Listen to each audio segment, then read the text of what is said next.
नमस्कार, मैं हूं आपके साथ प्रगति और आप देख रहे हैं टोटल टीवी। खबरों की शुरुआत बड़ी खबर के साथ करेंगे, जहां उत्तराखंड की 2 सीटों पर आज फैसला आना है। दरअसल बद्रीनाथ मंगलौर सीट पर मतगणना जारी है। दोपहर 1 बजे तक नतीजे सामने आ जाएंगे। मंगलौर उपचुनाव में हिंसा के बाद पुलिस अलर्ट हुई थी। बता दें कि मतगणना स्थल को 2 सेक्टर में बांटा गया है। भारी संख्या में पुलिस फोर्स भी मौके पर तैनात है। तो बड़ी खबर आपको बता दें, जहां मतगणना स्थल को 2 सेक्टर में बांटा गया है। दरअसल मंगलौर और बद्रीनाथ में उपचुनाव हुए थे, जिसमें आज फैसला आना है। उत्तराखंड की 2 सीटों पर आज फैसला आएगा। बद्रीनाथ और मंगलौर सीट पर मतगणना जारी है। दोपहर 1 बजे तक नतीजे आने की संभावनाएं जताई जा रही हैं। मंगलौर उपचुनाव में हुई हिंसा के बाद पुलिस अब और ज्यादा अलर्ट है। मतगणना स्थल को 2 सेक्टर में बांटा गया है। भारी पुलिस बल भी मौके पर तैनात किया गया है।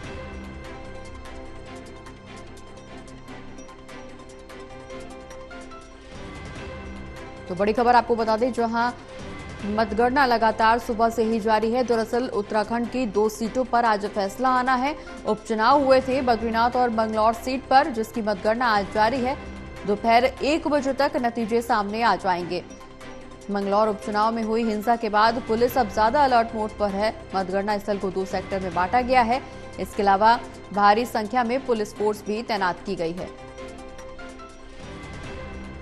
उत्तराखंड की 2 सीटों पर आज फैसला आना है। बद्रीनाथ और मंगलौर सीट पर उपचुनाव हुए थे और 1 बजे तक संभावित रूप से नतीजे सामने आ जाएंगे।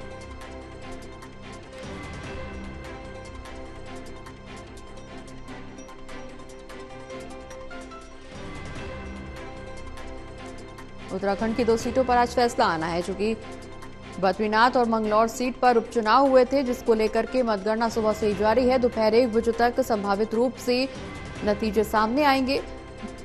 मंगलौर में चूंकि चुनाव के दौरान हिंसा हुई थी, जिसके बाद अब पुलिस ज्यादा अलर्ट मोड पर है। भारी संख्या में पुलिस फोर्स की तैनाती भी की गई है।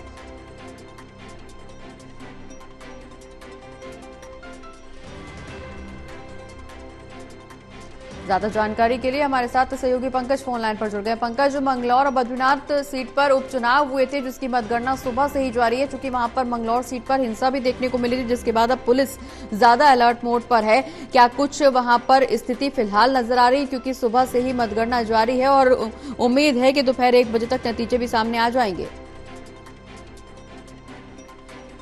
बिल्कुल प्रगति, मतगणना जारी है। 8 बजे से दोनों सीट में, बद्रीनाथ में और मंगलौर में ही मतगणना शुरू हो गई थी। दोनों जगह अभी शांतिपूर्ण मतगणना शुरू हो रही है।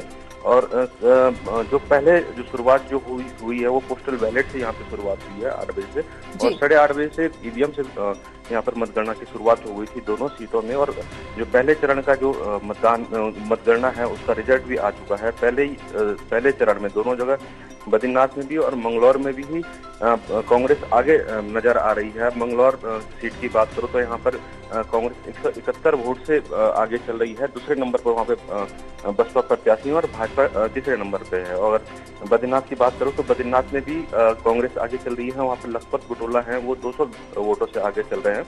और जो भाजपा प्रत्याशी है राजेंद्र भंडारी, वो दूसरे नंबर पे है। तो इन दोनों की वहाँ पर टक्कर दिखाई दे रही है। और अभी फिलहाल जो शांतिपूर्ण मतदान चल रहा है, और उम्मीद है कि दोपहर तक दोनों जगह का यहाँ पर रिजल्ट आ जाएगा।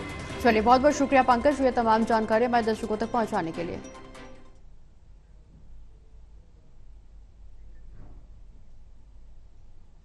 बढ़ते आगे, जहां उत्तराखंड में सतत विकास के लक्ष्य में बड़ी छलांग लगाई गई है। दरअसल उत्तराखंड अब देश भर में पहले नंबर पर पहुंच गया है। नीति आयोग की साल 2023-24 की एसडीजी इंडेक्स रिपोर्ट में उत्तराखंड ने कई बड़े राज्यों को पीछे छोड़ दिया है। इससे पहले साल 2020 में प्रदेश तीसरे स्थान पर था। वहीं मुख्यमंत्री पुष्कर सिंह धामी ने कहा है कि प्रधानमंत्री नरेंद्र मोदी के कुशल नेतृत्व में डबल इंजन सरकार के प्रयासों से आज उत्तराखंड अग्रणी राज्य बनने की दिशा में आगे बढ़ा है। नीति आयोग की रिपोर्ट में उत्तराखंड का शीर्ष स्थान प्राप्त करना इसका प्रत्यक्ष प्रमाण है। उत्तराखंड सरकार इकोलॉजी और इकोनॉमी के समन्वय के साथ विकसित उत्तराखंड की दिशा में लगातार आगे बढ़ रही है।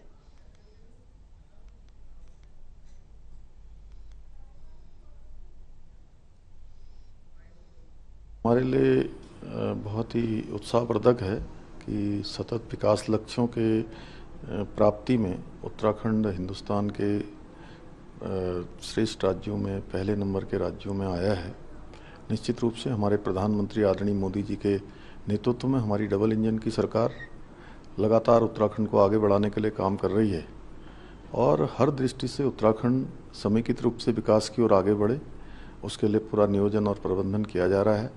इसके साथ साथ आदरणीय प्रधानमंत्री जी ने जो बाबा केदार की भूमि से कहा था कि 21वीं सदी का तीसरा दशक उत्तराखंड का दशक होगा, ये आंकड़े बताते हैं कि हमारा राज्य उस दिशा में आगे बढ़ रहा है।